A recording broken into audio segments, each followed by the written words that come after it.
안녕하세요. 저는 현재 미국 텍사스 휴스턴에 살고 있는 37세 김정민이라고 합니다.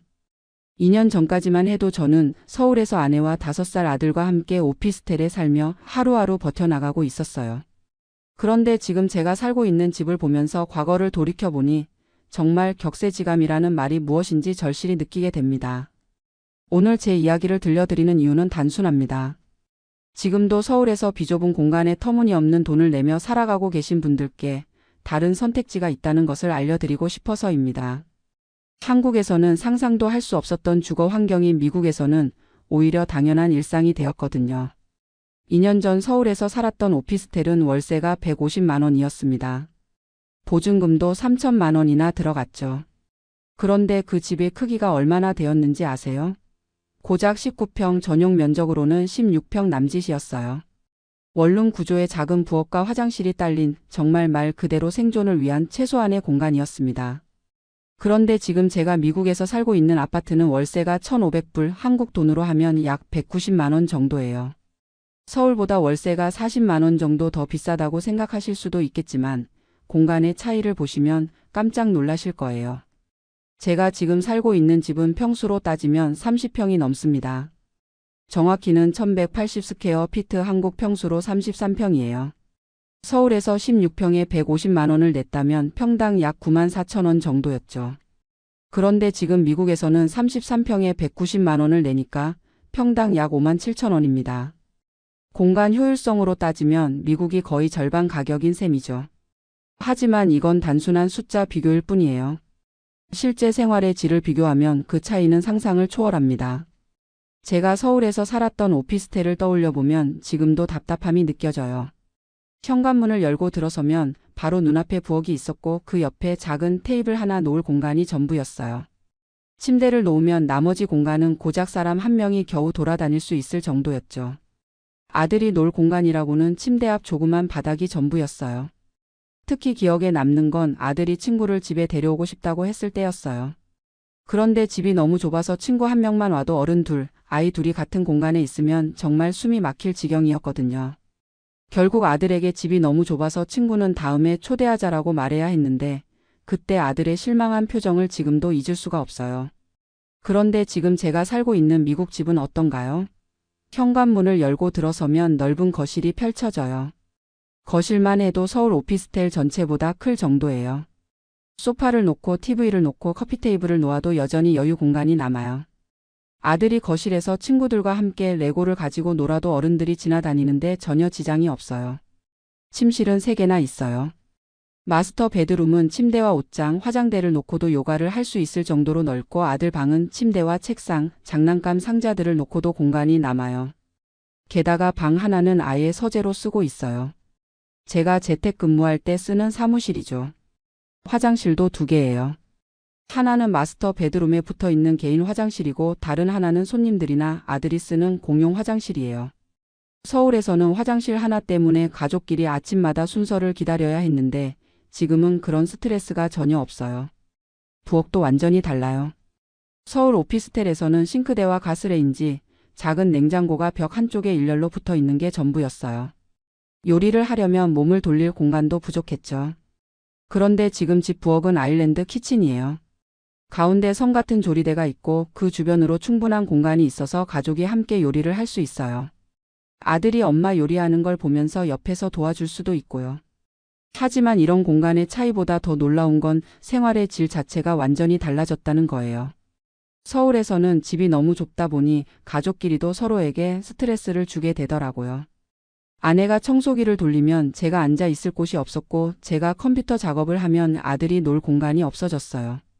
모든 생활이 서로를 방해하는 구조였죠. 그런데 지금은 어떤가요? 아내가 거실에서 요가를 해도 저는 서재에서 일할 수 있고 아들은 자기 방에서 자유롭게 놀 수 있어요. 각자의 공간이 확실히 구분되어 있으니까 가족 간의 갈등도 훨씬 줄어들었어요. 특히 코로나 시기에 이 차이를 절실히 느꼈어요. 서울에 있을 때였다면 가족 모두가 하나의 작은 공간에 갇혀서 몇 달을 보내야 했을 텐데 여기서는 각자 충분한 개인 공간이 있어서 재택근무와 홈스쿨링을 무리 없이 할 수 있었거든요. 그리고 또 하나 중요한 건 이런 넓은 공간이 단순히 실내에만 국한되지 않는다는 거예요. 제가 살고 있는 아파트 단지에는 수영장, 피트니스 센터, 클럽하우스 같은 부대 시설들이 잘 갖춰져 있어요. 추가 비용 없이 자유롭게 이용할 수 있죠. 서울에서는 이런 시설을 이용하려면 별도의 회원권을 사거나 매번 이용료를 내야 했는데 말이에요. 아들도 단지 내 놀이터에서 또래 친구들과 자유롭게 뛰어놀아요. 서울에서는 놀이터라고 해봐야 작은 공간에 몇 개의 놀이기구가 전부였는데 여기는 정말 넓은 공원 같은 놀이터가 여러 개나 있어요. 이제 제가 왜 이야기를 들려드리고 있는지 아시겠죠? 서울에서 150만 원에 16평 오피스텔에 살 때는 그게 당연한 줄 알았어요. 한국 상황이 원래 그런 거라고 땅이 좁고 인구가 많으니까 어쩔 수 없다고 생각했죠. 하지만 미국에 와서 살아보니 합리적인 가격에 넓고 쾌적한 공간에서 사는 게 얼마나 중요한지 깨달았어요. 단순히 집이 넓다는 것 이상으로 가족의 행복과 직결되는 문제더라고요. 물론 미국 생활이 모든 면에서 완벽하다는 건 아니에요. 적응해야 할 것들도 많고 고민되는 부분들도 있죠. 하지만 적어도 주거 환경만큼은 한국과 비교할 수 없을 정도로 만족스러워요. 지금도 서울에서 비좁은 공간에 과도한 비용을 지불하며 살아가고 계신 분들이 많을 거예요. 그런 분들께 제 경험이 조금이나마 도움이 되었으면 좋겠어요. 다른 선택지가 있다는 것, 더 나은 환경에서 살 수 있는 가능성이 있다는 것을 알아주셨으면 해요. 이제부터 제가 어떻게 서울에서 미국까지 오게 되었는지, 그 과정에서 어떤 일들이 있었는지 차근차근 말씀드릴게요. 혹시 비슷한 고민을 하고 계신 분들께 조금이라도 도움이 되길 바라면서요. 사실 저희 가족이 미국 이민을 결심하게 된 가장 큰 이유가 바로 주거 문제였어요.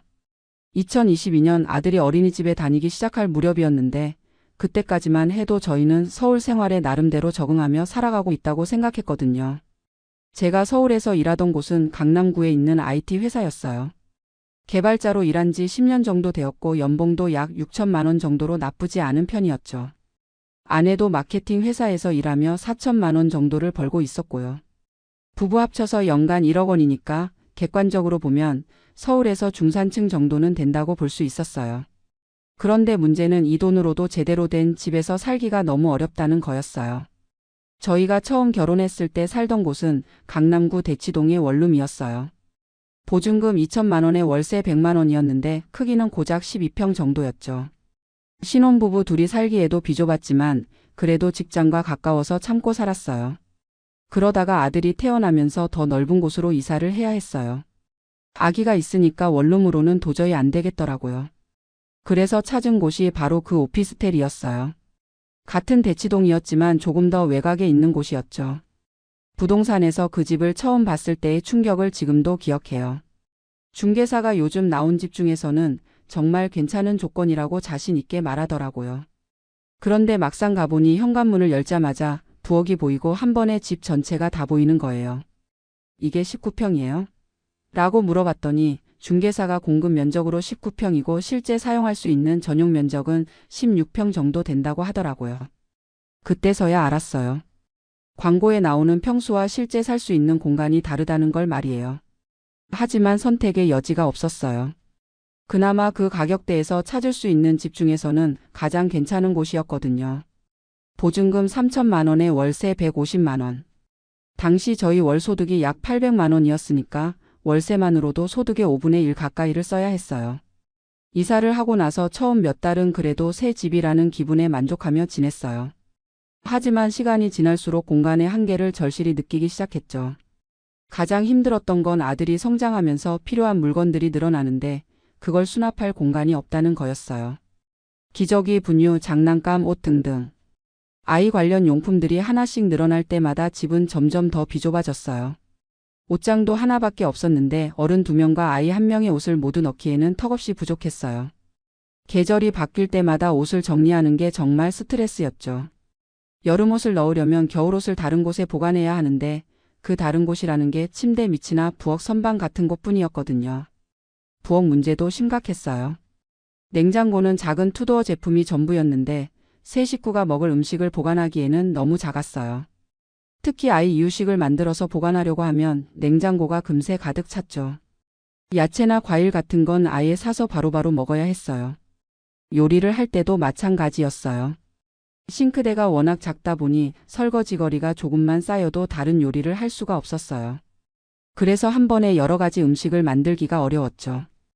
매일매일 그때그때 간단한 음식만 해먹게 되더라고요. 아들이 돌이 지나면서 걸어 다니기 시작하니까 더 큰 문제가 생겼어요. 아이가 뛰어다닐 공간이 없는 거예요. 거실이라고 해봐야 소파와 TV 사이에 조그만 공간이 전부였는데 아이가 그 좁은 공간에서만 놀아야 하니까 답답해하더라고요. 특히 비가 오거나 추운 날에는 정말 힘들었어요. 밖에 나갈 수 없으니까 집에만 있어야 하는데 아이가 에너지를 발산할 곳이 없어서 계속 울고 보채는 거예요. 그럴 때마다 저희 부부는 정말 막막했죠. 아내와 제가 둘 다 재택근무를 하게 된 코로나 시기에는 상황이 더욱 악화되었어요. 집이 사무실과 육아 공간, 휴식 공간을 모두 겸해야 하는데 물리적으로 불가능했거든요. 저는 거실 한쪽 구석에 작은 책상을 놓고 일해야 했고 아내는 침대에 앉아서 노트북으로 업무를 봤어요. 그런데 아들이 집에 있으니까 계속 소음이 나는 거예요. 화상회의를 할 때마다 아이 소리 때문에 마이크를 끄고 켜기를 반복해야 했죠. 가장 기억에 남는 건 제가 중요한 고객사와 화상 미팅을 하던 중에 일어난 일이에요. 아들이 장난감을 가지고 놀다가 갑자기 울음을 터뜨린 거예요. 그 소리가 마이크에 그대로 들어가면서 회의 분위기가 완전히 어색해졌죠. 고객사 담당자가 혹시 지금 상황이 어려우시면 다음에 다시 미팅하시죠라고 말하는데 정말 창피하고 미안했어요. 그때부터 진짜 심각하게 고민하기 시작했어요. 이렇게 살아도 되는 건가, 아이에게도 좋지 않은 환경이 아닌가 하고 말이에요. 더 큰 집으로 이사를 고려해봤지만 현실적으로 불가능했어요. 같은 지역에서 조금 더 넓은 투룸을 구하려면 월세가 200만 원을 넘어갔거든요. 저희 소득으로는 감당하기 어려운 수준이었죠. 그렇다고 더 외곽으로 나가자니 출퇴근 문제가 생겼어요. 지금도 지하철로 1시간 정도 걸리는데 더 멀어지면 통근 스트레스가 감당하기 어려울 것 같았거든요. 결정적인 계기는 아들이 어린이집에서 친구 집에 놀러 갔다 온 날이었어요. 그날 저녁에 아들이 엄마 우리 집은 왜 이렇게 작아? 라고 물어보는 거예요. 친구 집은 방이 여러 개 있고 놀이방도 따로 있던데 우리 집은 왜 방이 하나밖에 없냐고 하더라고요. 그 말을 듣는 순간 정말 마음이 아팠어요. 5살 아이가 집이 좁다는 걸 인식할 정도면 정말 문제가 있는 거잖아요. 그날 밤 아내와 진지하게 얘기를 나눴어요. 이렇게 계속 살 수는 없을 것 같아. 아내가 먼저 말을 꺼냈어요. 아이도 점점 크는데 이 좁은 공간에서 어떻게 키우지? 저도 같은 생각이었어요. 그렇다고 더 큰 집으로 이사하자니 월세가 너무 비싸고 도대체 언제까지 이런 식으로 살아야 할까? 그때 문득 대학교 동기 중에 미국으로 이민 간 친구가 생각났어요. 그 친구가 가끔 연락할 때마다 미국 생활 얘기를 들려줬었는데 집 얘기를 할 때마다 항상 여기는 집이 정말 넓다고 하더라고요. 처음에는 그냥 자랑하는 말인 줄 알았는데 실제로 사진을 보내주면 정말 놀랄 정도로 넓은 집에서 살고 있었어요. 그 친구 연봉이 저보다 많지도 않은데 말이에요. 그래서 그 친구에게 연락해서 자세히 물어봤어요. 집값이나 월세, 생활비 같은 현실적인 부분들을 말이에요. 친구가 보내준 정보를 보고 정말 깜짝 놀랐어요. 친구가 살고 있는 곳은 텍사스 휴스턴이었는데 투베드룸 아파트 월세가 1,300불 정도라고 하더라고요. 한국 돈으로 170만 원 정도? 서울에서 저희가 내고 있던 월세와 비슷한 수준이었어요. 그런데 집 크기는 어느 정도야? 라고 물어봤더니 1,000스퀘어 피트 정도 되니까. 한국 평수로 하면 30평 정도? 라고 하는 거예요. 30평이라고요? 저희가 16평에 150만 원을 내고 있는데 거의 2배 큰 집을 비슷한 가격에 살 수 있다는 얘기였어요. 그날부터 본격적으로 미국 이민에 대해 알아보기 시작했어요. 인터넷으로 각종 정보를 찾아보고 이민 관련 카페나 블로그도 열심히 읽었죠. 물론 쉬운 결정은 아니었어요. 직장도 그만둬야 하고 가족과 친구들과도 멀어져야 하고 무엇보다 낯선 환경에서 새로 시작해야 한다는 부담이 컸거든요. 하지만 주거 환경의 차이를 알고 나니 다른 모든 게 감수할 만해 보였어요. 특히 아이를 위해서라도 더 나은 환경을 만들어줘야겠다는 생각이 들었고요. 마침 제가 하고 있던 일이 IT 개발이다 보니 미국에서도 충분히 취업할 수 있을 것 같았어요. 영어는 좀 부족했지만 개발 업무는 언어보다는 기술이 더 중요하니까 크게 걱정되지 않았죠. 이민 절차를 밟기 시작한 게 2022년 말이었어요. H-1B 비자를 신청하기 위해 미국 회사에 이력서를 넣기 시작했고 다행히 몇 군데서 관심을 보여줬어요. 준비 과정에서 가장 힘들었던 건 아내를 설득하는 일이었어요. 아내는 처음에 이민에 대해 상당히 부정적이었거든요. 한국을 떠나서 과연 잘 살 수 있을까? 영어도 잘 못하는데 괜찮을까? 하는 걱정이 많았어요. 특히 아내는 한국에서 다니던 회사에서 승진 기회도 있었고 친정 부모님과도 가까이 살고 있어서 육아 도움을 받기 좋은 상황이었거든요. 그런 걸 모두 포기하고 미국으로 가는 게 과연 현명한 선택인지 확신이 서지 않는다고 하더라고요. 그래서 저는 아내에게 구체적인 자료들을 보여주며 설득했어요. 미국 휴스턴 지역의 집값과 월세, 생활비, 교육 환경 등을 자세히 조사해서 비교표를 만들어 보여드렸죠. 자기야, 이걸 봐. 우리가 지금 서울에서 16평에 월세 150만 원을 내고 있잖아. 그런데 휴스턴에서는 같은 돈으로 30평 넘는 집에서 살 수 있어. 게다가 아이 방도 따로 있고 우리 방도 훨씬 넓고. 아내가 반신반의하며 물어봤어요. 정말? 그런데 다른 생활비는 어떨까? 먹을 것도 비싸고 병원비도 비싸다고 하는데. 맞는 말이었어요. 미국이 주거비는 한국보다 저렴할 수 있지만 의료비나 일부 생활비는 더 비쌀 수도 있거든요. 그래서 더 자세히 알아봤어요. 친구를 통해 알아본 바로는 회사에서 제공하는 의료보험이 있으면 병원비는 크게 부담스럽지 않다고 하더라고요. 식비도 외식은 비싸지만 집에서 해먹으면 한국과 비슷하거나 오히려 더 저렴할 수도 있다고 했고요. 무엇보다 결정적이었던 건 교육비 차이였어요. 한국에서는 아이가 조금만 더 크면 사교육비가 어마어마하게 들잖아요.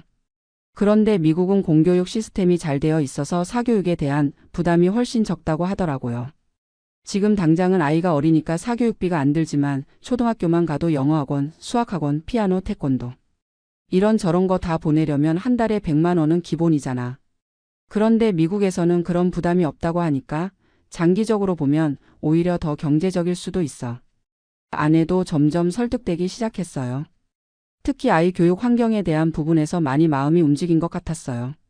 그래도 영어 때문에 걱정이야. 나는 회화가 정말 약한데 아이 학교 일이나 병원 갈 때 어떻게 하지? 이 부분도 미리 준비했어요. 처음에는 힘들겠지만 생활하다 보면 늘 거야. 그리고 요즘은 번역 앱도 잘 되어 있고 한인 커뮤니티도 많으니까 도움을 받을 수 있을 거야. 결국 아내도 동의했어요. 한번 해보자. 정말 안 되면 다시 한국으로 돌아오면 되는 거니까. 그렇게 해서 본격적인 이민 준비에 들어갔어요. 2023년 초부터 미국 회사들과 인터뷰를 시작했고 운 좋게 휴스턴에 있는 IT 회사에서 오퍼를 받았어요. 비자 신청 과정은 생각보다 복잡했지만 이민 변호사의 도움을 받아서 차근차근 진행했어요. H1B 비자 추첨에도 당첨되어서 정말 다행이었죠. 드디어 2023년 가을 저희 가족은 미국행 비행기에 올랐어요. 13시간 동안의 긴 비행이었지만 새로운 시작에 대한 기대감으로 가득했어요. 특히 아들이 너무 신나해했어요. 아빠, 미국 집은 정말 커? 내 방도 있어? 계속 물어보더라고요. 그때마다 응, 정말 클 거야. 내 방도 있고 넓은 거실도 있어라고 대답해 주니까 더욱 기대에 부풀어했어요. 휴스턴 공항에 도착했을 때의 첫 느낌은 정말 넓다는 거였어요. 공항 자체가 서울의 웬만한 지하철역보다 훨씬 컸거든요. 역시 미국이구나 하는 생각이 들었죠. 회사에서 제공해준 임시 숙소에서 일주일 정도 지내면서 본격적으로 집을 구하기 시작했어요. 부동산 에이전트와 함께 여러 아파트 단지를 돌아봤는데 정말 눈이 휘둥그레지더라고요. 첫 번째로 본 아파트가 바로 지금 저희가 살고 있는 곳이에요. 에이전트가 이 단지는 패밀리들에게 인기가 많아요. 학군도 좋고 안전하고라고 소개하더라고요. 아파트 단지에 들어서자마자 느낀 건 정말 깨끗하고 잘 관리되어 있다는 거였어요. 잔디밭도 잘 정돈되어 있고 수영장이며 피트니스 센터 같은 시설들도 한눈에 보였고요. 그리고 드디어 실제 집을 보게 되었어요. 에이전트가 현관문을 열어주는 순간 정말 말이 안 나올 정도로 넓은 공간이 펼쳐졌어요. 와! 아내와 제가 동시에 감탄사를 내뱉었어요. 아들은 신나서 이리저리 뛰어다니기 시작했고요. 거실만 해도 서울 오피스텔 전체만큼 넓어 보였어요. 큰 소파 세트를 놓고도 충분히 여유가 있을 정도로 말이에요. 그리고 거실 옆에는 따로 다이닝 공간이 있었어요. 6명이 앉을 수 있는 테이블을 놓고도 편하게 돌아다닐 수 있는 크기였죠. 부엌은 정말 꿈에 그리던 모습이었어요. 아일랜드 키친이라고 하더라고요. 가운데 큰 조리대가 있고 그 주변으로 넉넉한 공간이 있어서 여러 명이 함께 요리할 수 있게 되어 있었어요. 냉장고도 한국에서 본 것 중 가장 큰 더블도어 냉장고였고 오븐도 별도로 있었어요. 아빠, 여기가 우리 집이야? 아들이 신나서 물어봤어요. 그럴 수도 있어. 어때, 마음에 들어? 완전 마음에 들어. 친구들도 불러서 같이 놀 수 있겠다. 정말 그랬어요. 이 정도 공간이면 아이 친구들을 불러도 전혀 부담스럽지 않을 것 같았거든요. 침실을 보러 갔을 때는 더욱 놀랐어요. 마스터 베드룸은 침대와 옷장, 화장대를 놓고도 남는 공간이 있었어요. 게다가 전용 화장실까지 붙어 있더라고요. 화장실도 한국에서 보던 것과는 차원이 달랐어요. 더블 싱크대에 별도의 샤워부스와 욕조가 있었거든요. 아들 방으로 안내받았을 때는 정말 감동적이었어요. 침대와 책상, 옷장을 놓고도 한가운데 넓은 공간이 남아서 아이가 자유롭게 놀 수 있게 되어 있었어요. 여기가 내 방이야? 아들이 눈을 반짝이며 물어봤어요. 응, 내 방이야. 어때? 와, 정말 커. 레고도 펼쳐놓고 놀 수 있겠다. 세 번째 방은 사무실로 쓰라고 하더라고요.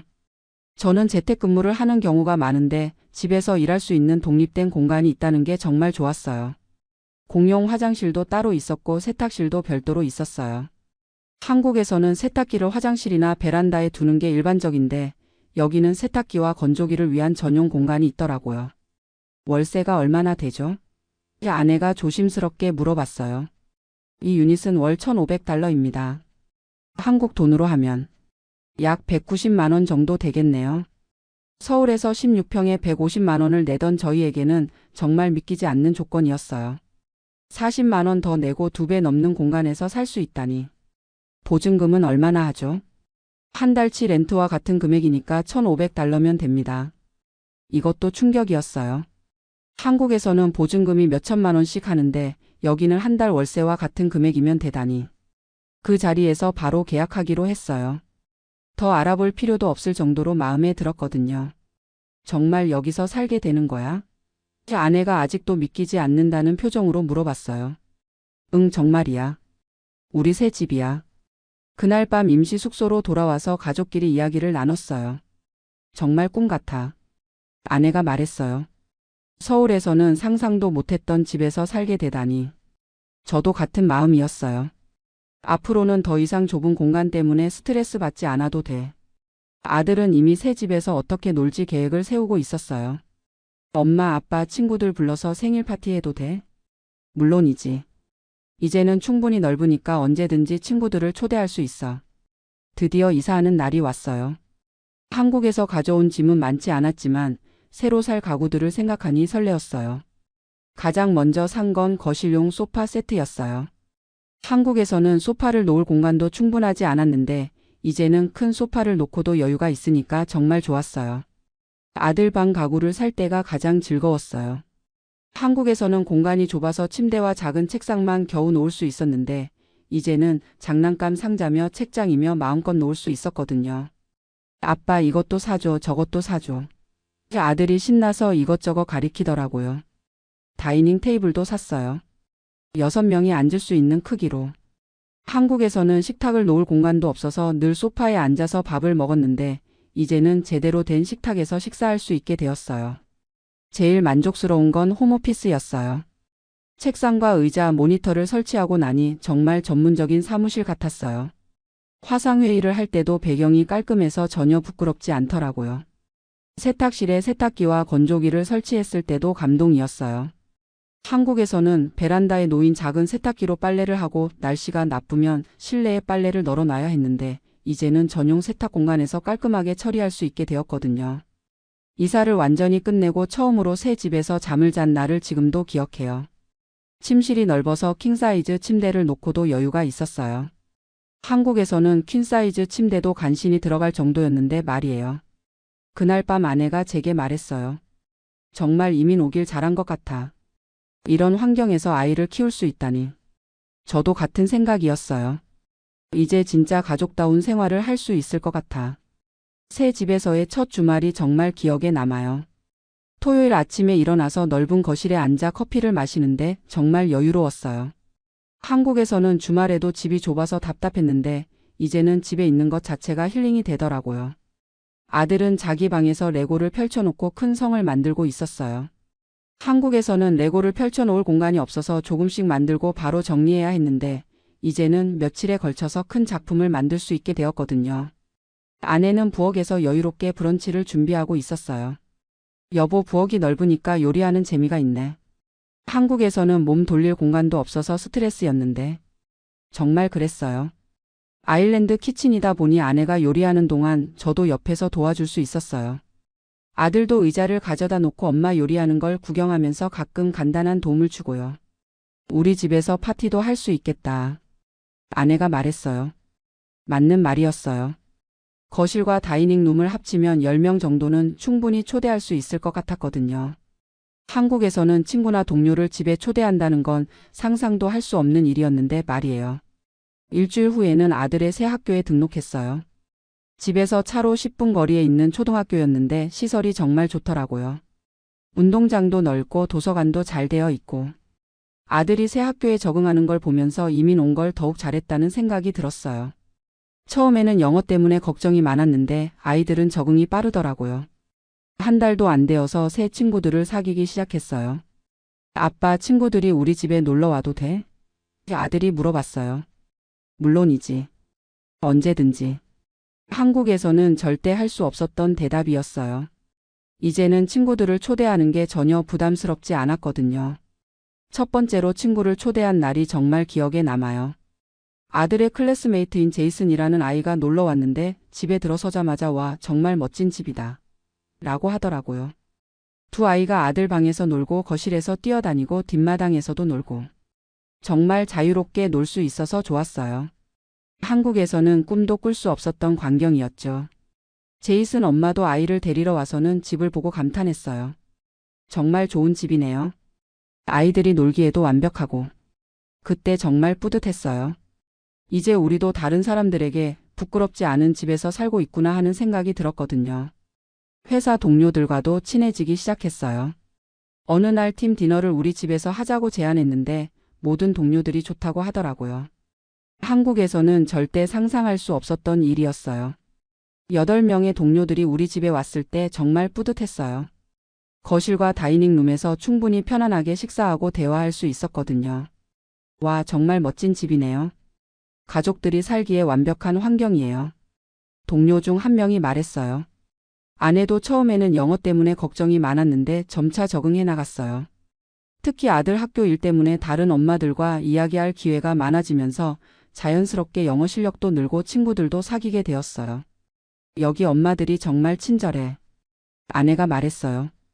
그리고 집이 넓으니까 다른 가족들을 초대하는 것도 부담스럽지 않아서 좋아. 실제로 아내는 아들 반 엄마들과 정기적으로 모임을 갖기 시작했어요. 우리 집에서 모임을 할 때도 있고 다른 집에 초대받을 때도 있고. 한국에서는 절대 경험할 수 없었던 일이었죠. 여름에는 아파트 단지의 수영장을 이용하기 시작했어요. 단지 안에 있는 시설이라 추가 비용 없이 자유롭게 이용할 수 있었거든요.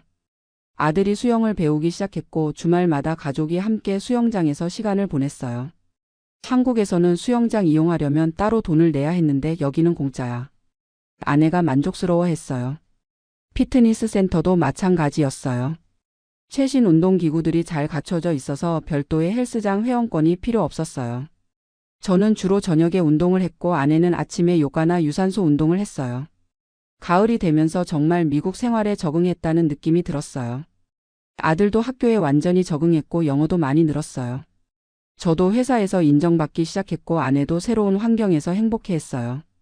가장 큰 변화는 가족 관계였어요. 한국에서는 집이 좁다 보니 서로 부딪히는 일이 많았는데 이제는 각자의 공간이 있으니까 훨씬 평화로워졌어요. 저는 홈오피스에서 집중해서 일할 수 있게 되었고 아내는 거실에서 여유롭게 책을 읽거나 온라인 클래스를 들을 수 있게 되었어요. 아들은 자기 방에서 자유롭게 놀 수 있고요. 특히 코로나가 재유행했을 때 이 차이를 절실히 느꼈어요.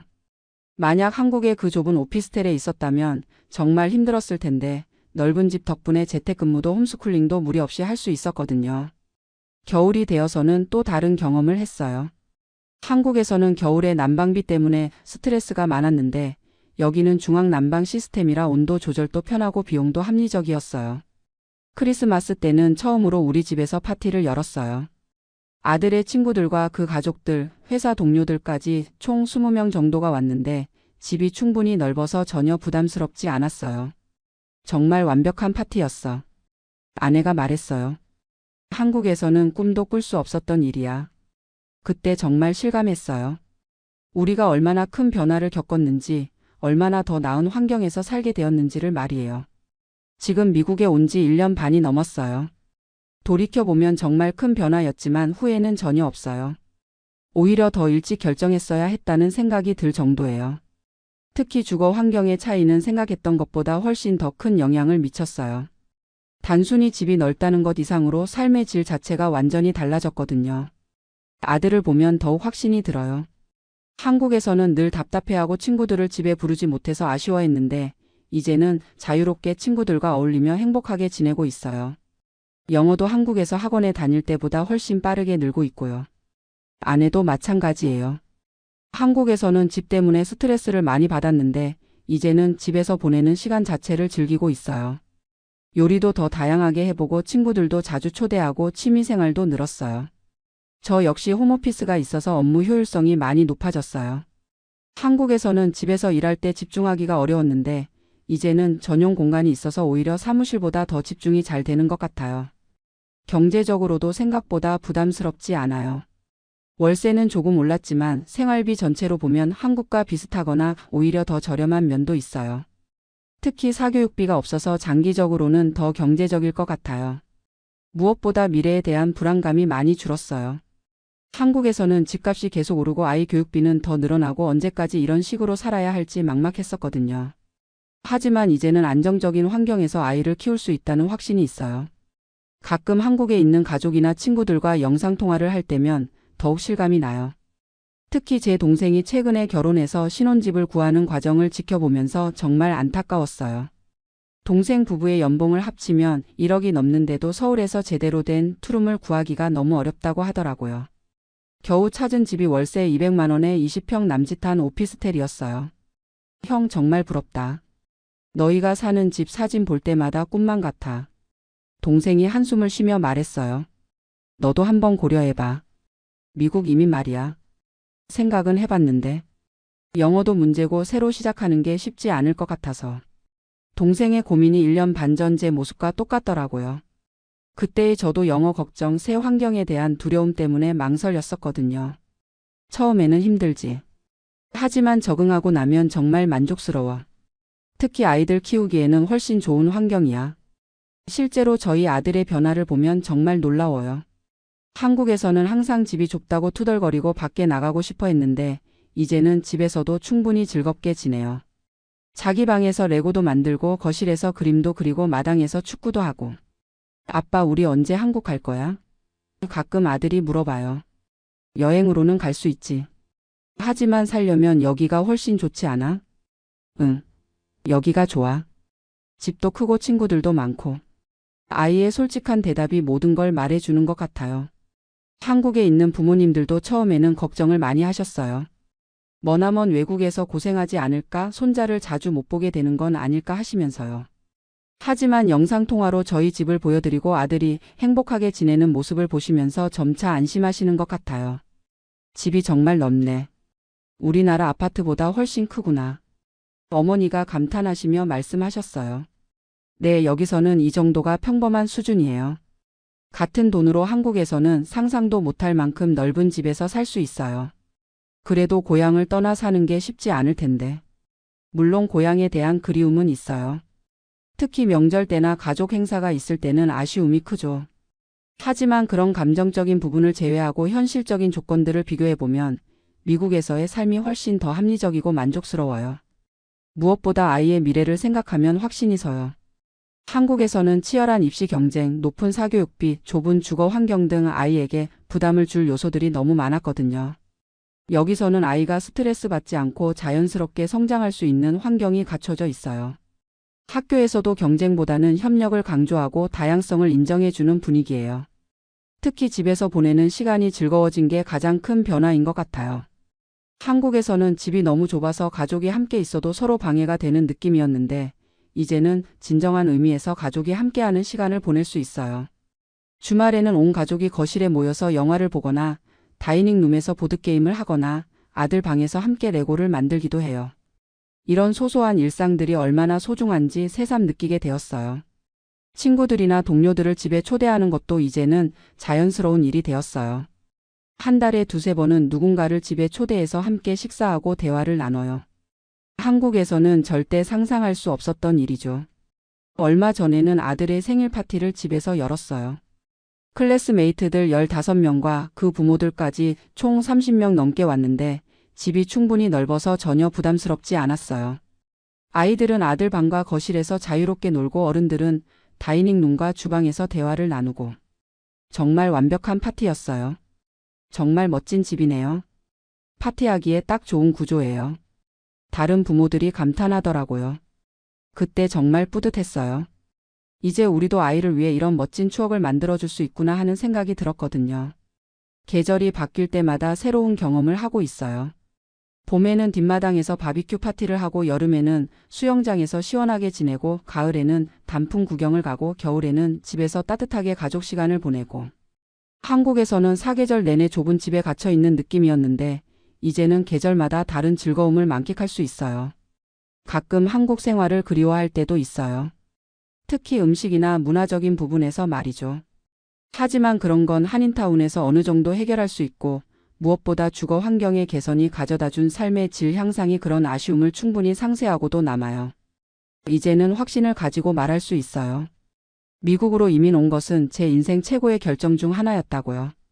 특히 서울에서 150만 원에 16평 오피스텔에 살던 것을 생각하면 지금 $1,500에 33평 아파트에서 사는 게 정말 꿈만 같아요. 물론 모든 사람에게 이민이 답은 아닐 거예요. 각자의 상황과 가치관이 다르니까요.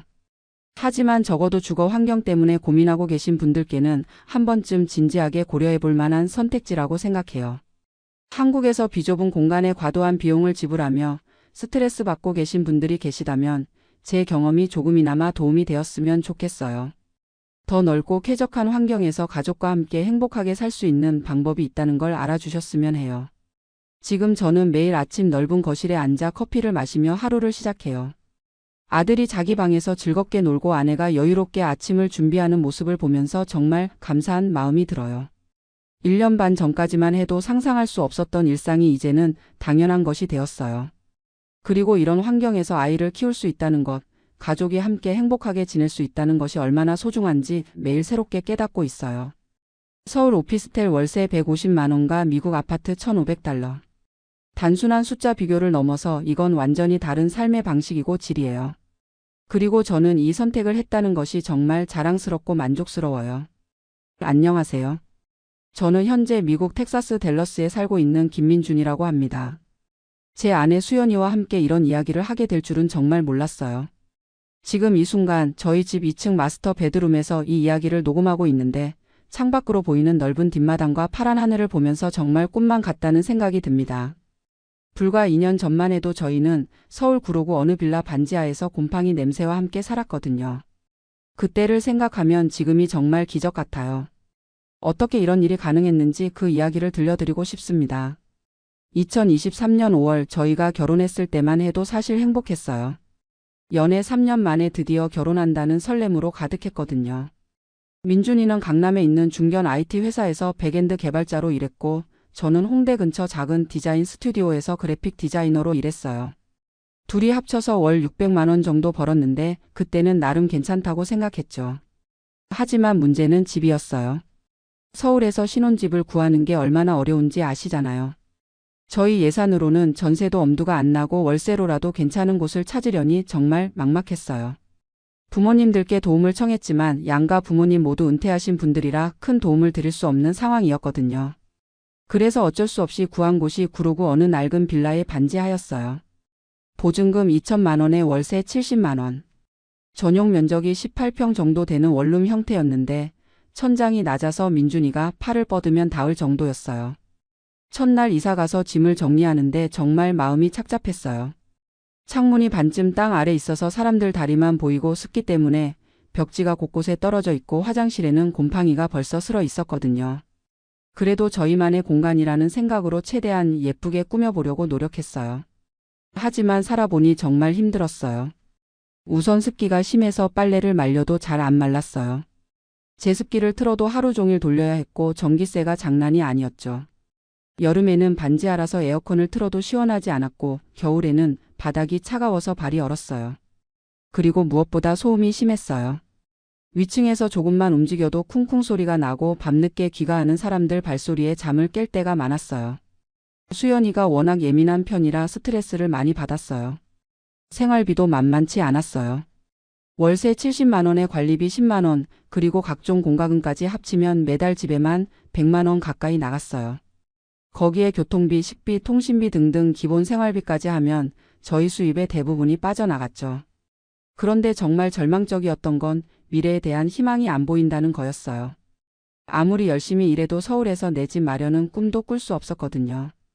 저희가 살던 동네에서도 투룸 전세가 3억 5천만 원, 4억 원씩 하는데 언제 그 돈을 모으겠어요? 민준이 회사에서도 스트레스가 심했어요. 한국 IT 업계 특성상 야근이 일상이었거든요. 보통 밤 10시나 11시에 퇴근하는 게 당연했고 프로젝트 마감이 다가오면 새벽까지 일하는 날도 많았어요. 주말에도 긴급한 일이 있으면 출근해야 했고요. 저도 디자인 일이 만만치 않았어요. 클라이언트들의 무리한 요구에 밤새 수정 작업을 해야 할 때가 많았고 그런데도 월급은 300만 원이 조금 넘는 수준이었어요. 경력이 쌓여도 크게 오르지 않더라고요. 그러던 중 전환점이 왔어요. 민준이가 회사에서 미국 현지 법인 파견 제안을 받은 거였어요. 처음에는 영어도 서툴고 낯선 땅에 가는 게 무서워서 망설였는데 지금 생각해보면 그게 정말 인생을 바꾼 순간이었어요. 파견 조건이 나쁘지 않았어요. 현지 연봉은 10만 달러 정도였고 비자 처리나 이주 비용은 회사에서 지원해 준다고 했어요. 무엇보다 미국에서 경험을 쌓고 나면 더 좋은 기회들이 많다는 선배들의 조언도 있었고요. 수연이와 밤새 고민했어요. 사실 두려움이 컸거든요. 한국을 떠나서 아무것도 모르는 미국에서 살 수 있을까? 언어 문제는 어떻게 해결하지? 가족들과 떨어져서 살 수 있을까? 이런 걱정들이 머릿속을 가득 채웠어요. 하지만 한국에서의 현실을 생각해보니 더 이상 버틸 수가 없겠더라고요. 이대로 계속 살면 반지하에서 벗어날 수도 없고 아이를 가져도 제대로 키울 환경도 안 되고 노후 준비는 언감생심이고요. 그래서 2023년 12월 마침내 미국행을 결정했어요. 모든 걸 정리하고 텍사스 댈러스로 떠났죠. 미국에 도착한 첫날을 잊을 수가 없어요. 댈러스 공항에서 나와서 택시를 타고 회사에서 임시로 구해준 아파트로 가는데 도로가 얼마나 넓은지 하늘이 얼마나 높고 푸른지 정말 다른 세상에 온 것 같았어요. 임시 숙소는 회사 근처 아파트 단지였는데 한국의 오피스텔 같은 느낌이었지만 훨씬 넓고 깨끗했어요. 침실과 거실이 분리되어 있고 주방도 제대로 갖춰져 있고 무엇보다 창문이 커서 햇빛이 쏟아져 들어왔어요. 수연이가 창문 앞에 서서 울먹울먹 하더라고요. 여보, 햇빛이 이렇게 많이 들어와도 되는 거야? 하면서요. 서울 반지하에서는 하루 종일 형광등을 켜고 살았거든요. 처음 몇 달은 적응하느라 정말 힘들었어요. 영어로 일하는 것도 어려웠고 장 보는 것부터 은행 업무, 휴대폰 개통까지 모든 게 낯설었어요. 수연이는 아직 취업 비자가 나오지 않아서 집에만 있어야 했는데 외로움을 많이 탔어요. 하지만 조금씩 적응해가면서 미국 생활의 장점들을 느끼기 시작했어요. 우선 민준이 회사 문화가 완전히 달랐어요. 오후 5시면 대부분 퇴근하고 주말에는 절대 일하지 않는 분위기였어요. 야근을 하더라도 초과 근무 수당을 확실히 주고 유급 휴가도 제대로 쓸 수 있었고요. 무엇보다 놀라웠던 건 동료들의 반응이었어요. 한국에서는 정시 퇴근하면 눈치를 줬는데 여기서는 오히려 늦게까지 있으면 왜 집에 안 가? 하고 걱정해 주더라고요. 몇 달 후 수연이도 현지 디자인 회사에 취업했어요. 영어가 완벽하지 않았지만 포트폴리오를 보고 실력을 인정해 준 거죠. 연봉도 한국에서보다 훨씬 좋았어요. 그러면서 자연스럽게 집을 사야겠다는 생각이 들었어요. 계속 렌트를 내는 것보다는 모기지를 내서 집을 사는 게 낫겠더라고요. 미국에서는 신용 기록이 중요한데 모기지를 제때 갚으면 신용 점수도 올라간다고 하더라고요. 부동산 에이전트를 만나서 상담을 받았는데 정말 놀랐어요. 저희 수입이면 40만 달러 정도 집까지는 살 수 있다고 하는 거예요. 한국 돈으로 5억 원 정도인데 서울에서는 꿈도 꿀 수 없는 금액이잖아요. 처음에는 반신반의했어요. 정말 저희가 그런 집을 살 수 있을까? 하지만 모기지 승인도 쉽게 나왔고 실제로 집들을 보러 다니기 시작했어요. 첫 번째로 본 집은 플레이노라는 지역의 타운하우스였어요. 3층 구조에 침실 3개, 화장실 2개 반, 차고도 있고 작은 뒷마당도 있었어요. 한국으로 치면 40평 정도 되는 크기였는데 가격이 35만 달러더라고요. 수연이랑 둘이 집안을 돌아보는데 정말 말이 안 나왔어요. 거실 천장이 얼마나 높은지, 주방이 얼마나 넓은지, 마스터 베드룸에 화장실이 딸려 있고 옷방까지 있는 게 신기했어요. 하지만 더 좋은 집이 있다고 해서 계속 찾아봤어요. 그러다가 현재 저희가 살고 있는 집을 발견했죠. 댈러스 북쪽 프리스코라는 지역인데 신도시라서 모든 게 새롭고 깨끗해요. 2층 단독주택이고 침실 4개에 화장실 3개, 차고는 차 2대를 댈 수 있고 뒷마당은 정말 넓어요. 전체 면적이 2,800 스퀘어피트니까 한국으로 치면 80평 정도 돼요.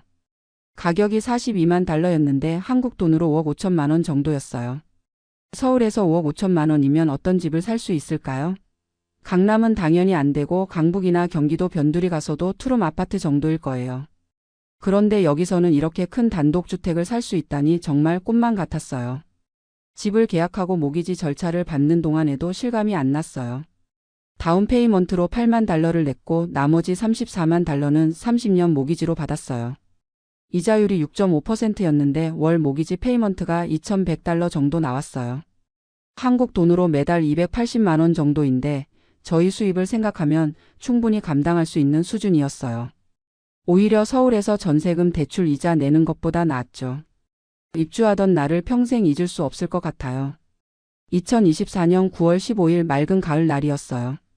무버들이 저희 짐을 옮겨주는 동안 수연이랑 빈집 안을 돌아다녔어요. 1층에 들어서니 거실이 정말 넓더라고요. 천장이 15피트는 되는 것 같고 큰 창문으로 햇빛이 쏟아져 들어와요. 주방은 아일랜드 형태로 되어 있어서 요리하면서도 거실에 있는 사람들과 대화할 수 있고요. 2층으로 올라가니 마스터 베드룸이 나와요. 침실만 한국의 원룸만 한데 거기에 욕실이랑 워크인 클로젯이 따로 있어요. 욕조도 있고 샤워부스도 따로 있고 세면대는 2개씩이나 있더라고요. 수연이가 마스터 베드룸 창가에 서서 밖을 내다보는데 갑자기 울기 시작하더라고요. 저도 덩달아 울컥했어요. 여보, 우리가 정말 이런 집에서 살 수 있는 거야? 하면서요. 뒷마당도 정말 좋아요. 잔디가 깔려 있고 나중에 아이들 놀이터도 만들 수 있을 정도로 넓어요. 바베큐 파티도 할 수 있고 정원도 가꿀 수 있어요. 무엇보다 이 동네가 정말 좋아요. 새로 개발된 지역이라 모든 게 깨끗하고 학군도 좋대요. 나중에 아이가 생기면 좋은 학교에 보낼 수 있다는 생각에 마음이 놓였어요. 이사 온 지 몇 달 지나면서 정말 많은 변화를 느꼈어요. 우선 생활 자체가 여유로워졌어요. 공간이 넓으니까 답답함이 없고 방마다 용도를 나눠서 쓸 수 있어요. 한 방은 민준이 홈오피스로 쓰고 한 방은 제가 작업실로 쓰고 게스트룸도 따로 있어요. 아침에 일어나서 뒷마당으로 나가면 새들이 지저귀고 공기가 정말 깨끗해요. 서울에서는 미세먼지 때문에 창문도 잘 못 열었는데 여기서는 날마다 창문을 활짝 열어놓고 지내요. 생활비도 생각보다 많이 안 들어요. 집이 넓어졌는데도 유틸리티 비용은 한국과 비슷해요. 전기, 가스, 수도, 인터넷 다 합쳐서 월 200달러 정도니까요. 프로퍼티 텍스가 좀 있긴 하지만 한국에서 월세 내던 것보다는 훨씬 나아요. 장 보는 것도 편해요. 집 근처에 큰 마트들이 많고 차고에서 바로 집 안으로 들어갈 수 있어서 짐 옮기기도 편하고요. 한국에서는 계단으로 무거운 짐을 들고 올라가야 했는데 여기서는 그런 고생이 없어요. 무엇보다 집값이 계속 오르고 있어요. 저희가 산 지 1년도 안 됐는데 벌써 10% 정도 올랐대요. 집이 투자 수단이 되는 거죠. 한국에서는 집값이 너무 높아서 엄두도 못 냈는데 여기서는 집을 사는 게 당연한 일로 여겨져요. 요즘 한국에 있는 친구들이나 가족들과 영상통화를 할 때면 정말 미안한 마음이 들어요. 저희는 이렇게 좋은 환경에서 살고 있는데 한국에서는 여전히 좁은 집에서 힘들게 살고 있거든요. 특히 대학 동기들 이야기를 들으면 마음이 아파요. 결혼한 친구들은 아직도 전세 대출로 힘들어하고 아이가 생긴 친구는 육아와 일을 병행하느라 정말 힘들어해요. 사교육비 걱정에 밤잠을 못 이룬다는 친구도 있고요.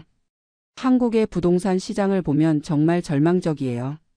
집값은 계속 오르는데 일반 사람들 월급은 그대로니까 내 집 마련은 점점 더 어려워지잖아요. 저희가 만약 한국에 남아 있었다면 지금도 반지하에서 살고 있을 거예요. 여기서는 정말 다르더라고요. 물론 지역마다 차이는 있지만 평범한 직장인도 충분히 괜찮은 집에서 살 수 있어요. 저희 동네만 봐도 다양한 직업을 가진 사람들이 비슷한 집에서 살고 있어요. 이웃들도 정말 좋아요. 처음에는 외국인이라서 차별받을까봐 걱정했는데 오히려 따뜻하게 대해줘요.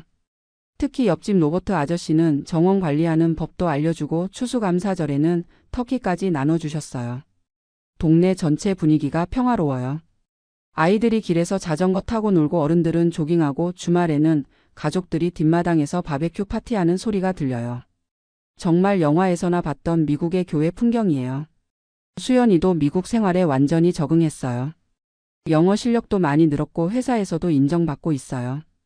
요즘에는 프리랜서로도 일을 받아서 부수입도 생겼어요. 한국에서는 시간당 10,000원도 받기 어려웠는데 여기서는 시간당 $50를 받아요. 민준이도 승진해서 연봉이 $120,000로 올랐어요. 경력이 쌓이면서 더 좋은 기회들도 많이 생기고 있어요. 한국에서는 나이 들면 오히려 취업이 어려워진다고 하는데 여기서는 경험 많은 사람을 더 선호하는 분위기예요. 건강보험도 생각보다 좋아요.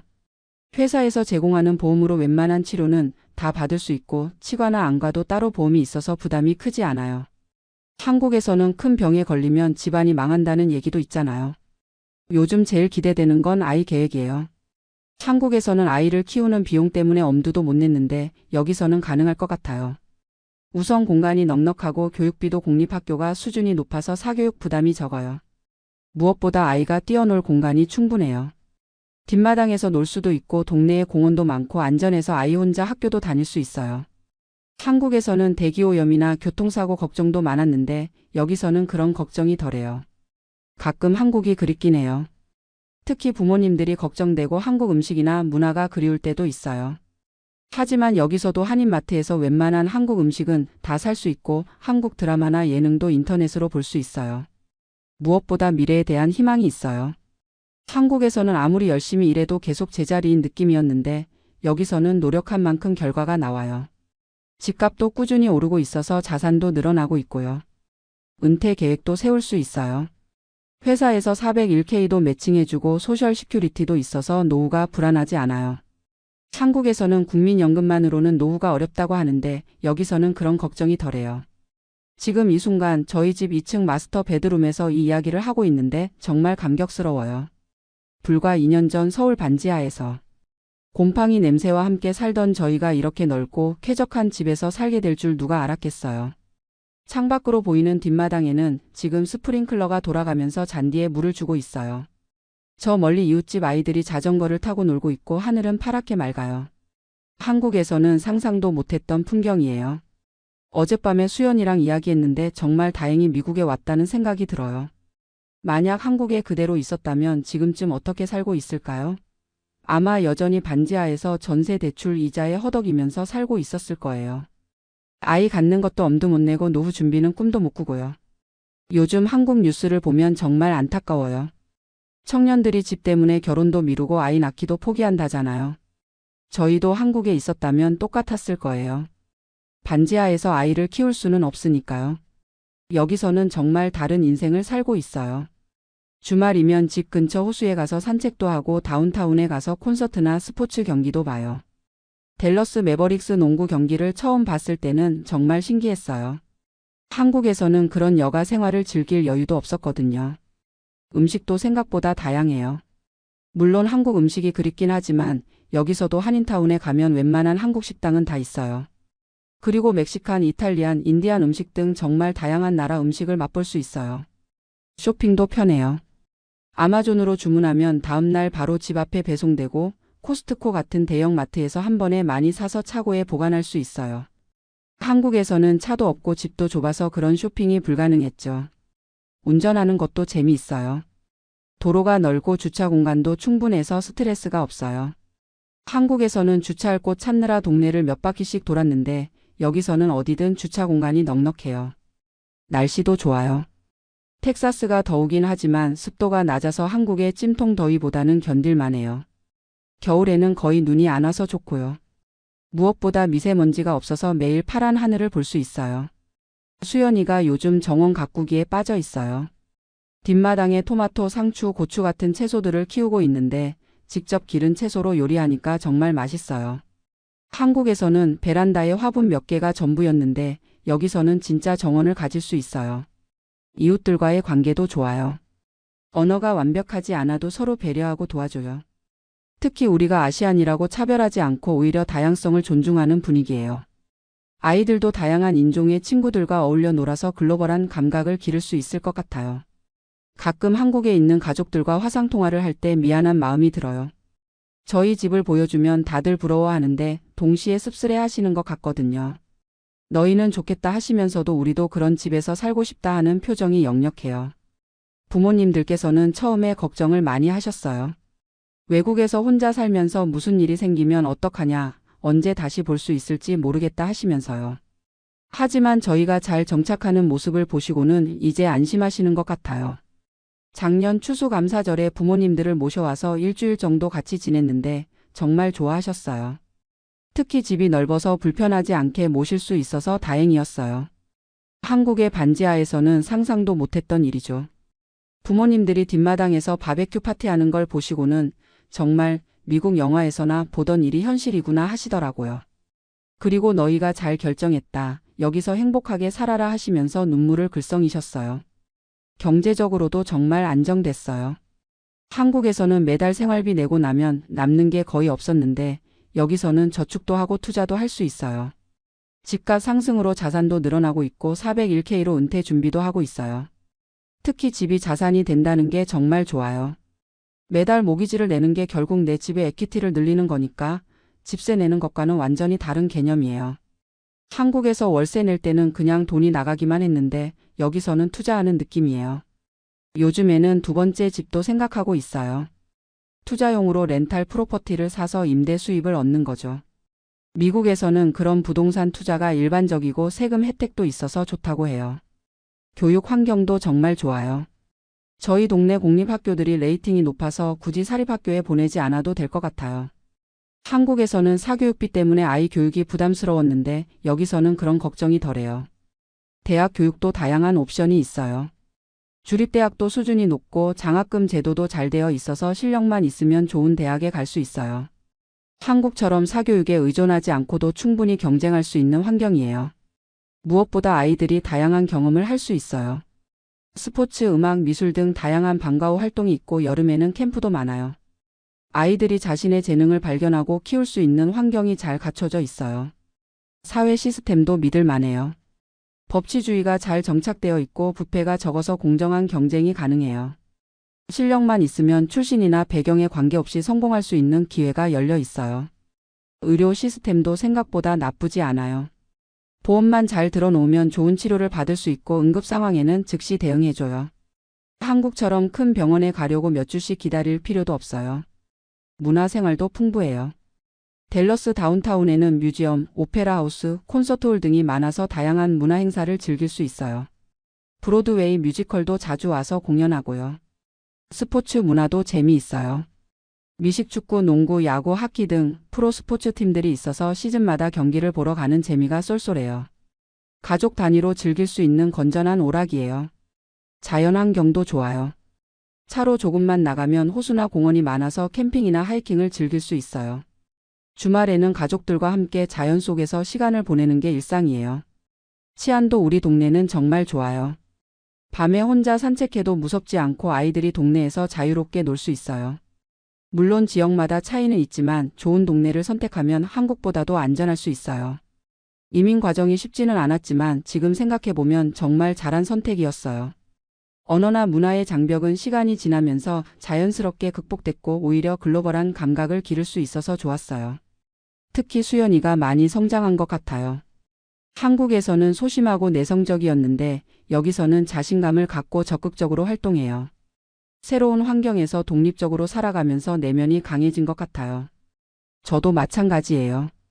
한국에서는 직장 상사 눈치 보면서 야근하고 미래에 대한 확신 없이 하루하루 살았는데 여기서는 내 인생의 주인이 된 느낌이에요. 계획을 세우고 실행할 수 있는 환경이 되니까 삶의 질이 완전히 달라졌어요. 무엇보다 희망이 있어요. 한국에서는 아무리 노력해도 나아질 게 없다는 절망감이 있었는데 여기서는 노력한 만큼 결과가 나와요. 집값도 오르고 연봉도 오르고 경력도 쌓이고 미래가 밝아 보여요. 가끔 한국 친구들이 부럽다, 우리도 이민 가고 싶다 해요. 하지만 이민이 모든 사람에게 정답은 아니라고 생각해요. 언어나 문화의 차이를 극복해야 하고 가족과 떨어져 살아야 하는 어려움도 있거든요. 다만 저희처럼 한국에서 미래에 대한 희망을 찾기 어려운 상황이라면 용기를 내서 도전해 볼 만하다고 생각해요. 특히 젊을 때 이민을 오면 적응도 빠르고 기회도 많아요. 중요한 건 철저한 준비예요. 영어 공부는 기본이고 해당 분야의 전문성을 키워야 해요. 그리고 현지 정보를 충분히 수집하고 현실적인 계획을 세워야 해요. 저희는 운 좋게 회사에서 기회를 줘서 비교적 수월하게 이민할 수 있었지만 그렇지 않은 경우에는 더 많은 준비가 필요할 거예요. 하지만 정말 간절하다면 방법은 있다고 생각해요. 지금 이 순간 마스터 베드룸에서 밖을 내다보며 이 이야기를 하고 있는데 정말 감사한 마음이 들어요.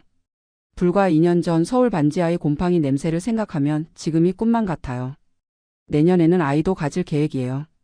이렇게 좋은 환경에서 아이를 키울 수 있다는 게 정말 행복해요. 넓은 뒷마당에서 뛰어놀고 좋은 학교에서 꿈을 키울 수 있는 아이를 생각하니 벌써 설레요. 한국에 계신 부모님들께도 더 자주 오시라고 말씀드리고 있어요. 게스트룸도 있고 할 일도 없으니까 편하게 지내실 수 있거든요. 나중에는 아예 이민 오시는 것도 고려해보고 있어요. 이 이야기를 듣고 계신 분들 중에 혹시 비슷한 고민을 하고 계신 분이 있다면 용기를 내보시길 권하고 싶어요. 물론 쉽지 않은 결정이지만 인생은 한 번뿐이잖아요. 후회 없는 선택을 하시길 바라요. 마지막으로 지금 한국에서 힘들게 살고 계신 모든 분들께 희망을 잃지 마시라고 말씀드리고 싶어요. 분명히 더 나은 미래가 있을 거예요. 저희가 그랬듯이 말이에요. 저는 김민준이었고 제 아내 수연이와 함께 텍사스 프리스코의 저희 집에서 이 이야기를 들려드렸습니다. 서울 빌라 반지하에서 미국 2층 집 마스터 베드룸까지 정말 꿈만 같은 여정이었어요. 들어주셔서 감사합니다. 아침 8시 반. 저는 지금 제 차를 몰고 회사로 향하고 있습니다. 집에서 회사까지는 고작 15분 거리죠. 창밖으로는 넓은 잔디밭과 단독주택들이 보이고 라디오에서는 경쾌한 음악이 흘러나옵니다. 신호등에 걸려 잠깐 멈춰서니 문득 3년 전 한국에서의 출퇴근이 떠오릅니다. 그때 저는 매일 아침 7시에 집을 나서서 지하철 2호선을 타고 강남역까지 가야 했거든요. 집이 신림동이었는데 사당역에서 2호선을 탔죠. 벌써 사당역에서부터 사람들이 꽉 차 있었어요. 그리고 강남역까지 가는 동안 정말 지옥이었습니다. 지금 생각해보면 어떻게 그런 생활을 3년이나 버텼나 싶어요. 매일 아침마다 전쟁을 치르는 기분이었거든요. 사당역에서 2호선에 몸을 밀어넣고 방배역, 서초역을 거쳐 강남역까지. 그 짧은 구간인데도 40분이 넘게 걸렸어요. 왜냐하면 각 역마다 사람들이 계속 타니까 기차가 출발을 못하는 경우가 많았거든요. 특히 사당역에서 방배역 구간이 정말 심했어요. 혼잡도가 170%가 넘는다고 뉴스에서 봤는데 실제로 경험해 보니까 그게 무슨 뜻인지 알겠더라고요. 사람들이 완전히 짓눌려서 숨쉬기도 힘든 상태예요. 겨울에는 그나마 나았는데 여름에는 정말 끔찍했어요. 에어컨이 제대로 안 되는 상황에서 그 많은 사람들이 다닥다닥 붙어 있으니까 금방 찜통이 되는 거예요. 저는 그때 30대 후반이었는데 매일 아침 출근할 때마다 이미 지쳐 있었어요. 회사에 도착하면 벌써 오전 9시가 넘어 있고 지하철에서 사람들에게 치이고 밀리느라 옷은 구겨져 있고 몸은 땀에 젖어 있고 업무를 시작하기도 전에 하루 에너지의 반을 써버린 느낌이었거든요. 퇴근길은 더 심했어요. 오후 6시 반쯤 강남역에서 지하철을 타려고 하면 플랫폼에 사람들이 줄을 서 있어요. 첫 번째 기차는 당연히 못 타죠. 두 번째, 세 번째 기차를 기다려야 겨우 탈 수 있었어요. 그마저도 문 앞에 서서 사람들이 밀어내는 대로 밀려 들어가야 했고요. 그런 생활을 하다 보니까 스트레스가 정말 심했어요. 집에 도착하면 벌써 오후 8시가 넘어 있고 저녁을 먹고 나면 9시. 개인적인 시간이라고는 거의 없었죠. 주말에도 피로가 풀리지 않아서 늘 쉬기만 했어요. 무엇보다 힘들었던 건 직장 분위기였어요. 한국 IT 회사의 전형적인 모습이었죠. 명목상으로는 오후 6시가 퇴근 시간이었지만 실제로는 아무도 6시에 퇴근하지 않았어요. 팀장님이 계속 앉아 계시니까 저희도 눈치를 봐야 했고 결국 8시, 9시까지 사무실에 앉아 있는 경우가 대부분이었어요. 야근이 열정이다라는 말도 안 되는 문화가 당연시되었거든요. 개발 업무는 사실 집중력이 가장 중요한데 피곤하고 스트레스 받은 상태에서 좋은 코드가 나올 리가 없잖아요. 하지만 그런 건 중요하지 않았어요. 늦게까지 남아있는 것 자체가 평가받는 기준이었으니까요. 어느 날 저녁 또 야근을 하고 집에 돌아가는 길이었어요. 지하철에서 한 외국인 관광객이 저한테 물어보더라고요. 영어로 이 시간에도 이렇게 많은 사람들이 지하철을 타나요? 라고요. 그때 오후 9시 반쯤이었는데 여전히 지하철은 꽉 차 있었거든요. 그 순간 정말 부끄러웠어요. 이게 정상적인 생활인가 싶더라고요. 다른 나라 사람들은 이 시간에 뭘 하고 있을까? 가족과 시간을 보내거나 취미 생활을 하거나. 그런 생각들이 들면서 갑자기 눈물이 날 것 같았어요. 그날 밤에 아내와 진지한 대화를 했어요. 아내도 똑같은 생각을 하고 있었거든요. 아내는 강남에서 마케팅 일을 하고 있었는데 역시 비슷한 상황이었어요. 우리 둘 다 30 후반인데 이렇게 살다가 인생이 끝나는 건 아닌가 하는 생각이 들었어요. 미국으로 이민을 가면 어떨까? 제 아내가 먼저 말을 꺼냈어요.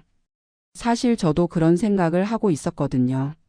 저는 컴퓨터 공학과를 나왔고 삼성전자에서 5년, 네이버에서 3년 정도 개발자로 일했으니까 경력은 충분했어요. 영어도 어느 정도는 할 수 있었고요. 그날부터 본격적으로 이민을 준비하기 시작했어요. 먼저 토플 시험을 다시 받고 이력서를 영문으로 번역했어요. 그리고 링크드인에 프로필을 올리고 미국 회사들의 지원서를 넣기 시작했죠. 처음에는 답이 잘 안 왔어요. 아무래도 비자 스폰서십이 필요한 외국인을 고용하는 게 회사 입장에서는 부담이잖아요. 하지만 포기하지 않고 계속 지원했어요. 매일 밤 퇴근하고 와서 이력서를 수정하고 커버레터를 쓰고 온라인으로 면접을 보고. 그러던 중에 노스캐롤라이나주 샬럿에 있는 IT 회사에서 연락이 왔어요. 금융 시스템 개발하는 회사였는데 제 경험을 높게 평가해 주더라고요. 화상 면접을 몇 번 본 후에 정식으로 오퍼를 받았어요. H1B 비자를 스폰서해 준다고 했고요. 그때의 기쁨은 정말 말로 표현할 수 없었어요. 아내와 둘이 얼싸안고 울었던 기억이 나네요. 마침내 지옥 같은 서울 생활에서 벗어날 수 있다는 희망이 보였거든요. 하지만 준비 과정은 만만치 않았어요. 비자 서류 준비하고 집을 정리하고 이삿짐을 보내고. 특히 한국에서의 마지막 몇 개월은 정말 바빴어요. 회사에서는 인수인계를 해야 했고 개인적으로는 이민 준비를 해야 했으니까요. 마지막 출근 날 사당역에서 2호선을 타면서 이제 정말 마지막이구나 하는 생각이 들었어요. 그동안 저를 괴롭혔던 그 지옥철을 다시는 타지 않아도 된다는 생각에 가슴이 벅찼어요. 2021년 9월 저희 부부는 미국 땅을 밟았어요. 샬럿 공항에 내렸을 때의 그 기분은 지금도 생생해요. 공항부터가 달랐거든요. 넓고 깨끗하고 사람들도 여유로워 보였어요. 회사에서 임시 숙소를 마련해 줬는데 거기서 한 달 정도 지내면서 집을 구했어요. 처음에는 시내 아파트를 알아봤는데 회사 동료가 교회 지역을 추천해 주더라고요. 샬럿 교회는 정말 살기 좋다고 조용하고 안전하고 집값도 상대적으로 저렴하다고 했어요. 반신반의하면서 교회 지역을 보러 갔는데 정말 충격이었어요. 넓은 잔디밭과 예쁜 단독주택들, 조용한 주택가 분위기. 마치 영화에서나 봤던 미국 중산층 동네가 현실로 다가온 거예요. 그 중에서도 저희가 선택한 동네는 회사에서 차로 15분 거리에 있는 작은 커뮤니티였어요.